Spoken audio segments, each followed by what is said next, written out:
যারা অনলাইনে বিভিন্ন এমসিকিউ মানে রেকর্ডেড ক্লাস বা লাইভ ক্লাস মানে এমসিকিউ সলভিং ক্লাস দেখো বসে বসে তাদেরকে ধরে মাইক দেওয়া উচিত।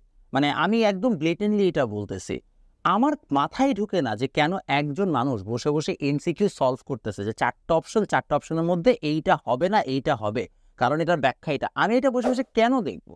মানে এমসিকিউ তো তোমরা খারাপ তার এমনি এমনি করো না, তোমরা যদি ভিডিও দেখো এমসিকিউ সলভে তাহলে তো তোমরা মারা খাবাই।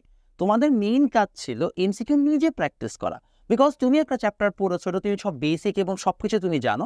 এখন তোমার কাছে কম টাইমের মধ্যে সুন্দর মতো তোমাকে এক্সামের জন্য প্রিপেয়ার হওয়া এবং সেটার জন্য এমসিকিউ প্র্যাকটিস করা। তুমি প্র্যাকটিস না করে কি করলে, তুমি হচ্ছে বসে বসে ভিডিও দেখতেছো, তাহলে তো তোমার এই অবস্থা হবে। এমসিকিউ কখনোই হচ্ছে যে এরকম এমসিকিউ, ইনফ্যাক্ট সিকিউ দুইটার ক্ষেত্রে কখনোই তোমার বসে বসে অনলাইনে ভিডিও দেখা উচিত না। হাউএভার আমি বলতে পারবো ভাই আপনিও তো অনেক সময় এমসিকিউ সলভিং ভিডিও দেখাইছেন, বিকজ আমি বাধ্য ছিলাম বিকজ মার্কেটে সবাই কাজটা করতেছিল এবং আমি